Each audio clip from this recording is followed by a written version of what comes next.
जय हिंद। देखिए ये क्लास है ज्योग्राफी का। हालांकि ज्योग्राफी में हम आपको क्या बताए हुए थे, इससे पहले के क्लास में संसाधन के विषय में बताए हुए थे। 10वां का पहला पाठ आपको संसाधन ही है, संसाधन है। और संसाधन के विषय में पहला पाठ संसाधन के विषय में सारा कुछ बताया गया है कि संसाधन क्या होता है, वो सारा कुछ हम आपको बताए हुए हैं। अब संसाधन में हर पाठ को आपको बांटा गया है क करके, और वो जो पिछला वाला पाठ के पूरा करा दिए हुए थे।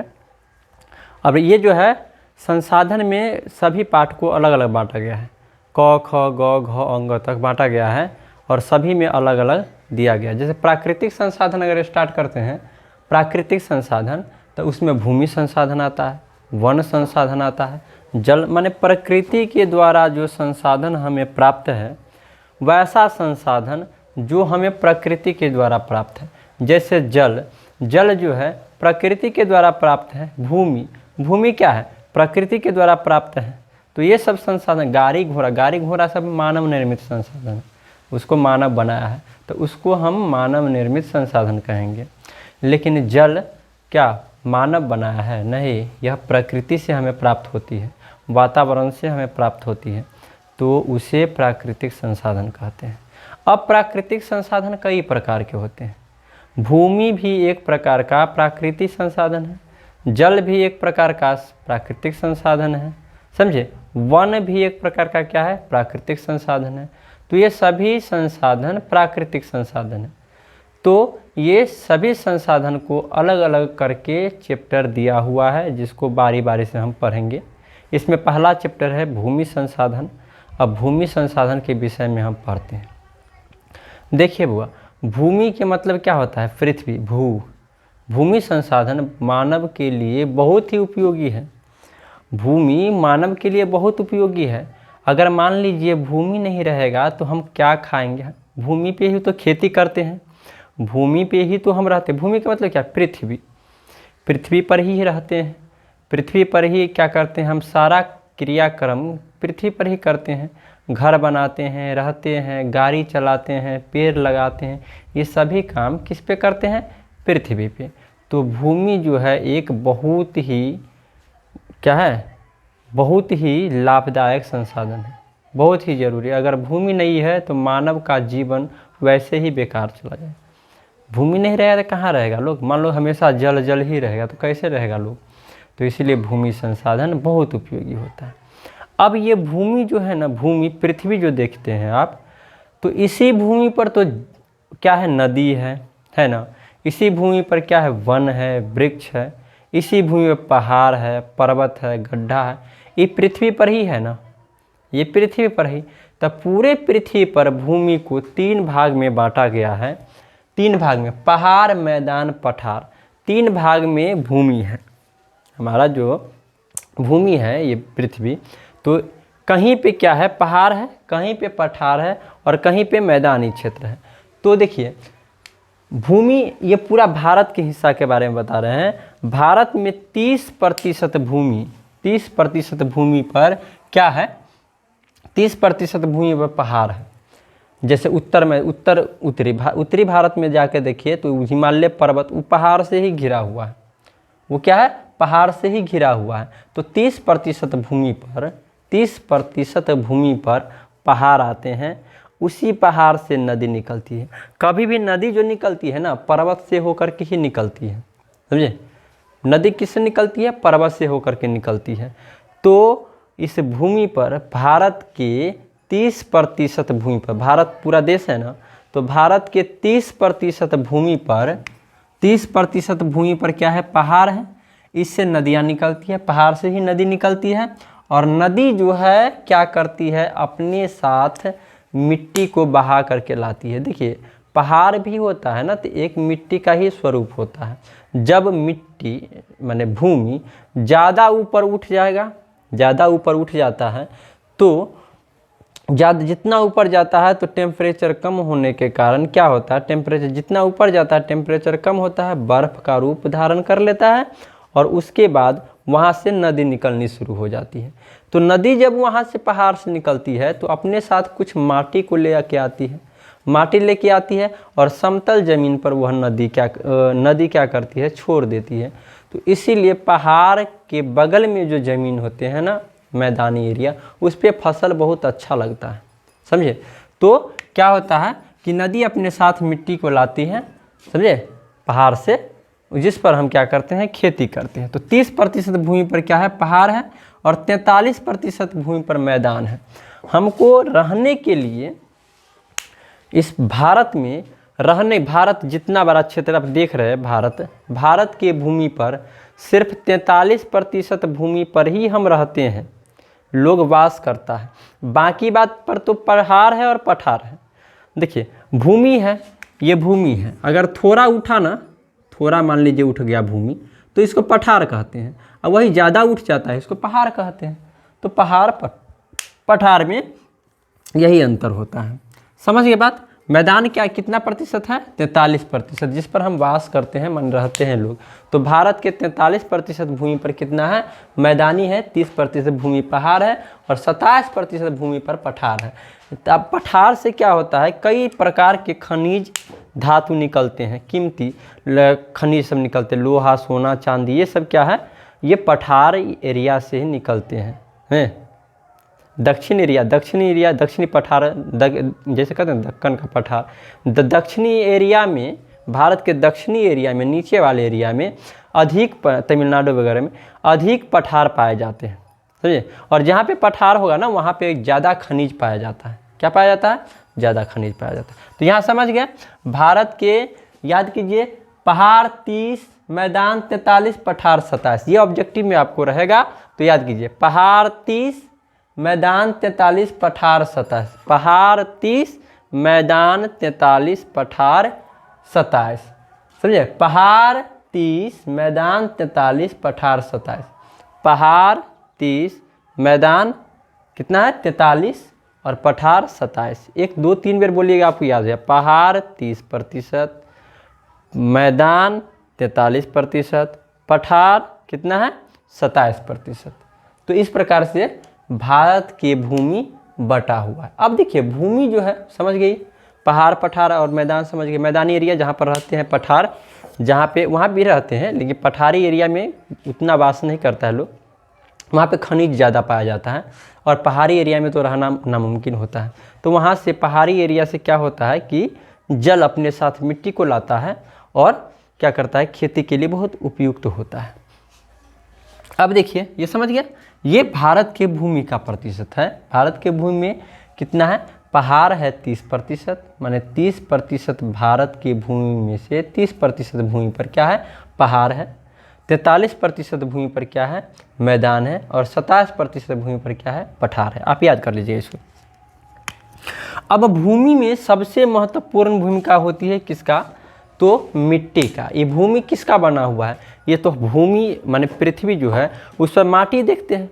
अब माटी से तो आप परिचित हैं, माटी से क्या है, परिचित है। देखिए, आप कहिए कि सर ये ऊपर से तो मिट्टी दिखाई दे रहा है, क्या हम जितना नीचे गड्ढा अगर खनेंगे, क्या उतना नीचे गड्ढा तक भी मिट्टी ही रहेगा क्या? तो बाबू ऐसा बात नहीं है, ऐसा बात नहीं है। आप जितना नीचे 100 किलोमीटर नीचे तक ही आपको मिट्टी मिलेगा।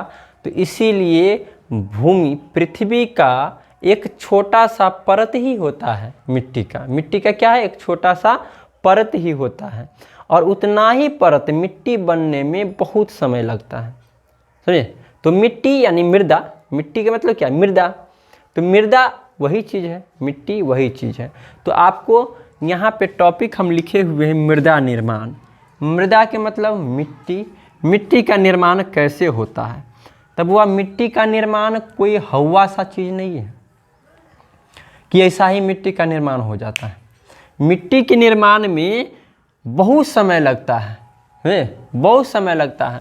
देखिए, मिट्टी का निर्माण चट्टानों के टूटने फूटने तथा भौतिक, रासायनिक तथा जैविक परिवर्तनों से मृदा का निर्माण होता है। यह लंबी प्रक्रिया होती है। मिट्टी जो होती है ना, बहुत लंबी प्रक्रिया होती है। कुछ सेंटीमीटर गहरी मृदा, मान लीजिए इतना ही, कुछ ही सेंटीमीटर मृदा बनने में लाखों वर्ष लग जाते हैं, लाखों वर्ष लग जाते हैं। पृथ्वी की सबसे ऊपरी पतली परत मृदा कहलाती है। समझिए। तो देखिए सबसे पहले टॉपिक क्या है, मृदा निर्माण। तो मृदा पहले क्या होता है, मिट्टी। मिट्टी क्या होता है, मिट्टी का अगर परिभाषा आपको पूछेगा तो आप क्या कहिएगा कि मिट्टी पृथ्वी के सबसे ऊपर वाला जो परत है ना, उसको मिट्टी कहते हैं। उसको क्या कहते हैं, मिट्टी कहते हैं।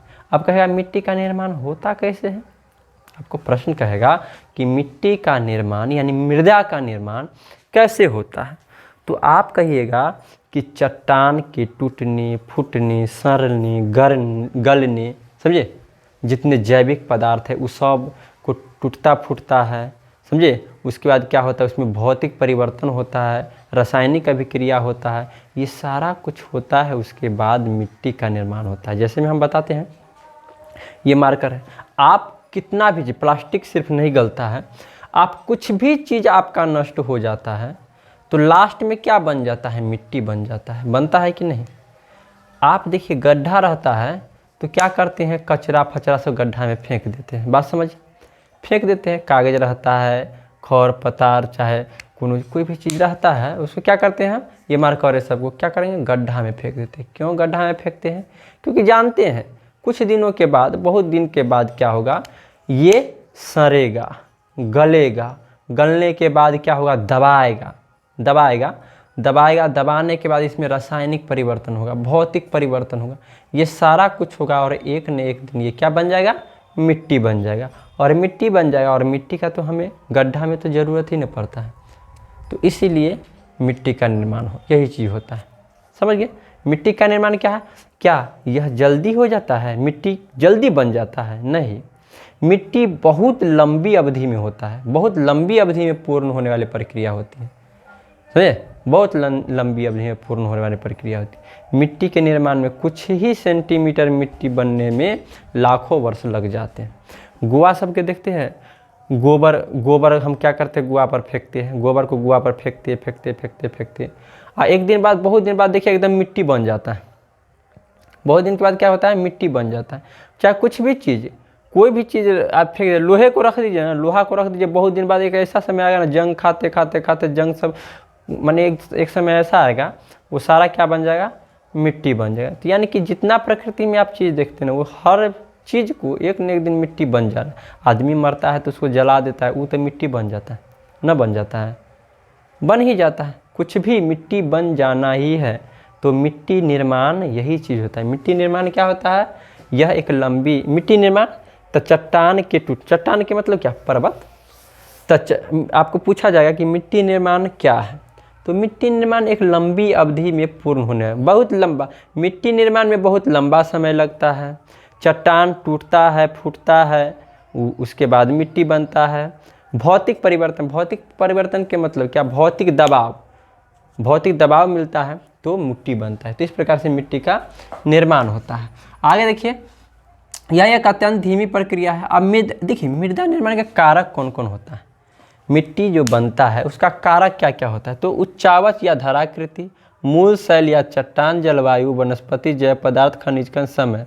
देखिए उच्चावच माने मिट्टी निर्माण में, मिट्टी के बनने में क्या क्या चीज़ चाहिए।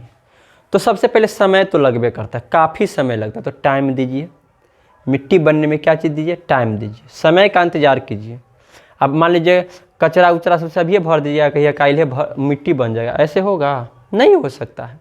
समय मांगता है, मिट्टी निर्माण में क्या मांगता है, समय मांगता है, समय दीजिए। खनिज कण सब रहता है, जितने खनिज, मान लीजिए कोई भी चीज़ जो होता है, हम कोई भी चीज़ मान लीजिए लोहे वूहे सब होता है, उसको फेंक देते हैं तो वो सब कण रहता है।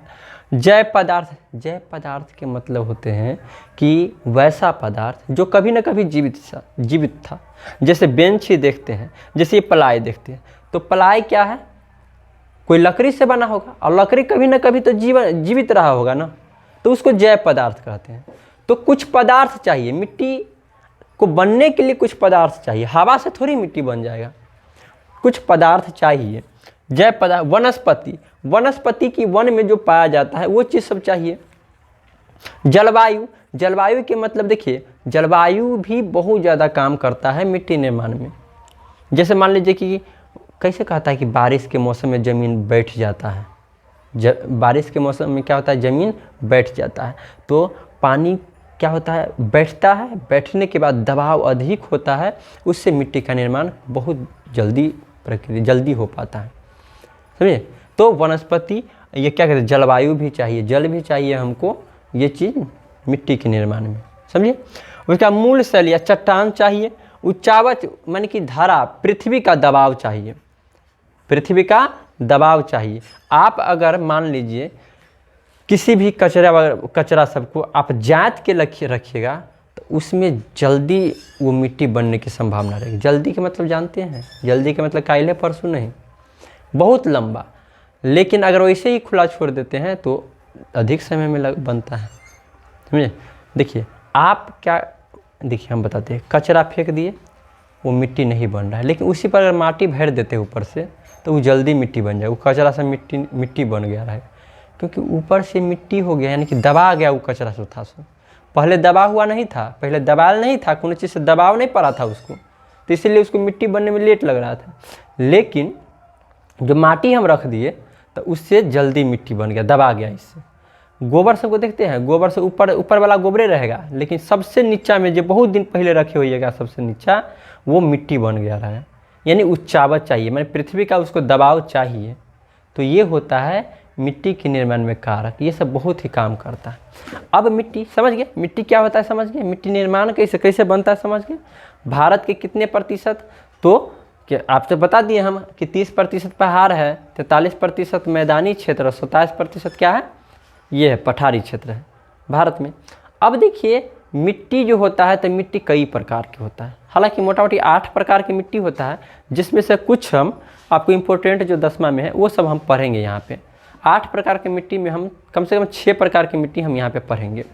तो देखिए सबसे पहला मिट्टी होता है जलोढ़ मृदा के बारे में पढ़ेंगे। तो जलोढ़ मृदा क्या होता है, जलोढ़ मृदा क्या होता है पढ़िए। हम बताएं कि टॉपिक से आप उसको याद किया कि जलोढ़ के मतलब होता है जल के द्वारा ओढ़ाया गया। तो यानी कि जल के द्वारा ओढ़ाया गया मृदा जलोढ़ मृदा कहलाती है। जैसे मान लीजिए पहाड़ से नदी आती है तो वो अपने साथ, मान लीजिए ये पहाड़ है और ये यहाँ पे मैदानी क्षेत्र है, ये पहाड़ से नदी आई, ये अपने साथ क्या है, मिट्टी लेके आई कि यहाँ पे, तो ये नदी के बगल में ये बिछा दी मिट्टी को। तो ये जो जल के द्वारा ओढ़ाया गया, ओढ़ा दिले है, तो यहाँ पे मिट्टी, ये पहाड़ से मिट्टी ला करके इस पर ओढ़ा दिया है, तो इसीलिए जलोढ़ कहते हैं। तो उत्तरी भारत में जलोढ़ मृदा ज़्यादा पाया जाता है, समझे ना। उत्तरी भारत में जलोढ़ मृदा अधिक होता है। तो उत्तर भारत का मैदानी क्षेत्र, तो उत्तर भारत का जो मैदानी क्षेत्र है वहाँ पे जलोढ़ मृदा अधिक पाया जाता है। सिंधु, गंगा, ब्रह्मपुत्र, यानी उत्तर भारत में बहुत सारी नदियाँ निकलती हैं, उसी नदी से जलोढ़ मृदा का निर्माण हुआ है। राजस्थान, गुजरात में संकरी पट्टी, आपको ऑब्जेक्टिव में पूछा जाएगा कौन सा राज्य है जिसमें जलोढ़ मृदा के संकरी पट्टी के रूप में दिखाई देती है, तो राजस्थान, गुजरात।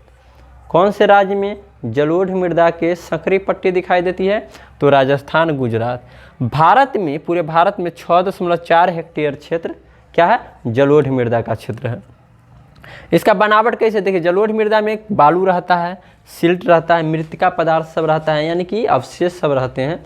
ये बहुत उपजाऊ होता है क्योंकि पहाड़ पर से बहुत सारे ये क्या कहता है, प्रोटीन वगैरह से, माने बहुत सारे चीज़ सब लेके आते हैं मिट्टी, तो इसमें बहुत ज़्यादा उपजाऊ होता है, समझे।